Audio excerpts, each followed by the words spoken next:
काय बेट होता कुर्टे आयलंड। इथे मोठी मोठी खडकं होती, सर्व खडकं फोडली आणि किल्ल्याच्या तटभिंतीला वापरण्यात आली आहे। हा किल्ला आहे तो 48 एकरचा किल्ला, आपल्या भारतातला सर्वात मोठा जलदुर्ग आहे। जसा रायगड राजधानी आहे तशी जल राजधानी आहे। किल्ल्याची तटभिंत ही पूर्ण 4 किलोमीटरची तटभिंत आहे।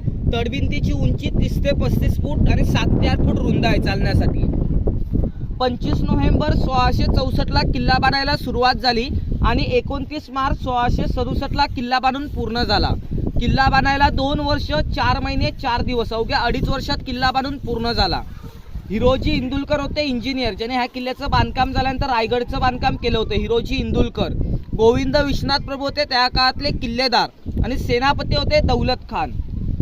शिवाजी महाराजांनी 6 जानेवारी 1664 ला सुरतेवर अटॅक केला। सुरत ही तेव्हाच्या काळात मोगलांची सर्वात श्रीमंत बाजारपेठ, त्यातून किल्ल्याचा सर्व खर्च भागवण्यात आला। किल्ल्याच्या बांधकामाला खर्च आलाय पूर्वीच्या काळात 1 कोटीपेक्षा सुवर्ण नाणी। राजांच्या काळामध्ये 2 नाणी असायची, एक म्हणजे शिवराई, ती पूर्ण तांब्याची असायची, आणि दुसरं नाणं म्हणजे होन, ते पूर्ण सोन्याचं असायचं। 2.75 ग्रॅमचं एक सोन्याचं नाणं होतं। तशा 1 कोटीपेक्षा सुवर्ण नाणी लागले आहेत किल्ल्याच्या बांधकामाला। आता तसं अगोदरच्या काळात सिमेंट नव्हतं, सिमेंटचा शोध आता लागला। पूर्वीच्या काळात चुना, शिस, काळं गुळ, वाळू, भेंडीची भाजी, उडदाची डाळ, बेलाचं फळ, काथ हे मिश्रण वापरलं जायचं। हा काळा खडक दिसतोय, पूर्वीच्या काळातलं मिश्रण आहे, पूर्णपणे मजबूत खडक बनलाय। आता आपण कसं घराचा पाया मजबूत करण्यासाठी लोखंड शिगांचा वापर करतो, इकडे लोखंड वापरलं असतं तर समुद्राच्या खाऱ्या हवेने गंजून गेलं असतं पाण्याने आणि किल्ला ढासळला असता। मग राजाने 500 खंडी शिस पोर्तुगीजांकडून विकत घेतलं। किल्ल्याच्या पायाभरणीसाठी मजबूतीसाठी 500 खंडी शिस वितळून वापरण्यात आलं। 500 खंडी शिस म्हणजे 1 खंड म्हणजे 20 मन आणि 1 मन म्हणजे 40 किलो, म्हणजे 1 खंड 800 किलोचा, तसं 500 खंडी शिस वापरलं गेलाय।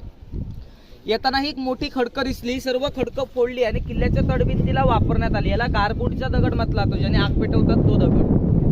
इथे पूर्ण मैदानी भाग आहे, इथे मावळ्यांना प्रॅक्टिस करण्याचे ठिकाण होतं। तलवार, भाले, बंदुकीचा निशाणा शिकवले जायचे। या मिश्रणामध्ये बा छोटे छोटे होल आहेत, ते बंदुकीच्या माराचे होल आहेत, प्रॅक्टिस करतेवेळी बसलेले।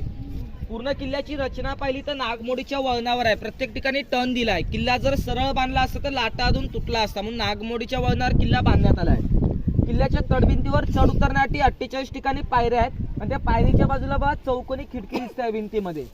जे टॉयलेट आहेत इंडियन रेल्वे सारखे आहेत, 2 बाजूला 2 विटा आणि त्या बाजूला आउटसाइडला सोडण्यात आले। असे 40 टॉयलेट सैनिकांसाठी बांधण्यात आले आहेत।